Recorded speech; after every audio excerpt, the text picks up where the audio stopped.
Nice breeze in here. You guys aren't recording yet, are you?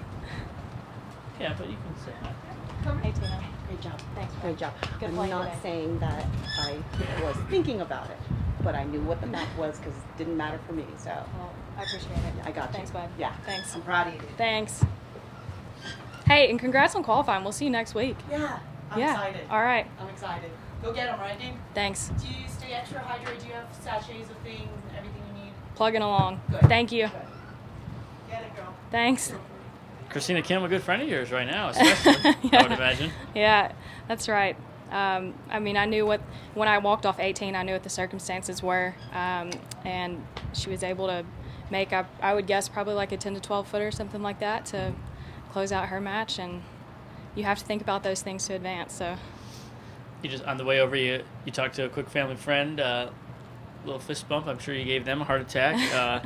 You made it interesting, that's for sure. 1 up today over Jennifer Kupcho. You won 3 of the last 4 holes to claim the victory and come out as the Group 13 winner. You're down 3, or you were 3 down through 6. Then it was just kind of putzing along for both of you until you reached 15. Take us through the slow start on paper. yeah, I couldn't find the timing of my swing, which is not normally a thing for me. I feel like I rely a lot on my ball striking, how I drive the ball. So I felt very out of sorts the first 6 holes. Regrouped on 7T, par 5, was able to make a good birdie to tie the hole, which kind of just felt like it settled me down just a little bit. And from there on out, I just tried to give myself good looks, try to apply a little bit more pressure because I had not been doing that. I'd kind of been making really poor swings. So, yeah, to finish strong, winning 3 out of the last 4 certainly feels great. And Jennifer's a great competitor, and I'm sure she'll be around for a while and probably potentially on the Solheim Cup. So Yeah. You birdied 15, bogeyed 17, and birdied 18. Those were the holes you won down the stretch. In the middle of that, or I don't know, let's just go to 18. What were you thinking standing on 18T?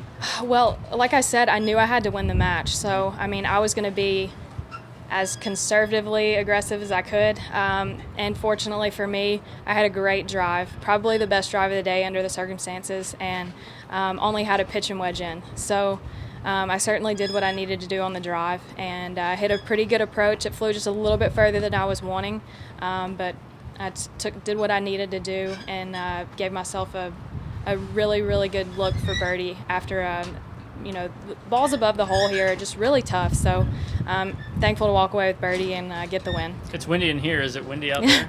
It actually is, and it was swirly at times today. But I would say it feels windier in here right now than it does out there. But definitely had a down breeze on 18. Yeah, it feels good. Yeah. You'll take the winner of either Coleman or Buhigh. Right now it looks like it'd be Coleman, but a couple of holes to go, so anything could happen down the stretch there. But yeah.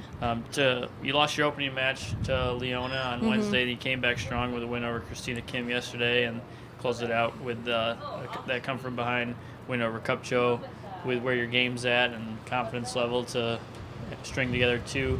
How do you feel going into the round of 16? Yeah, I'm just excited. Like, I love match play format. I love competing in the Solheim Cup, Curtis Cup when I played that. So anytime we can change up the format, just kind of play some head-to-head matches, it changes up the dynamic. We're getting a great test of golf this week at Shadow Creek. Probably really good prep, actually, for next week at Olympic Club. So I'm just going to take the same game plan, whoever I play, and hopefully take it one hole at a time and play well. Solheim Cup Team USA captain Pat Hurst is out here this week. Have you talked with her at all? Yeah, I've chatted with her a few times. My husband bums a ride off of her several times, so it's always good to see her out. Good to show some good golf while she's watching. I definitely think through the years, first Solheim, Julie came around, I was freaking out. So I feel like I've eased it up a little bit, and it's good to have Pat around, and just rooting on the Americans for sure. Obviously, first things first is this event, but when you have her watching and you can perform some real grit, grinded out victories the last couple of days.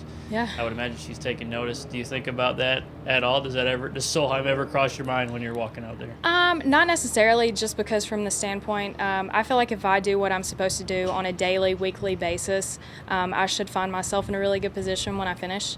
So I'm not necessarily putting too much pressure or anything like that. I just feel like if I play well every week, then I'm going to give myself a good opportunity to make the team.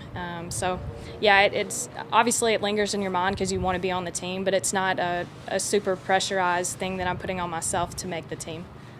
Yeah. Awesome. Thanks, Helen. Good Thanks, luck Zach. this week. Thank you.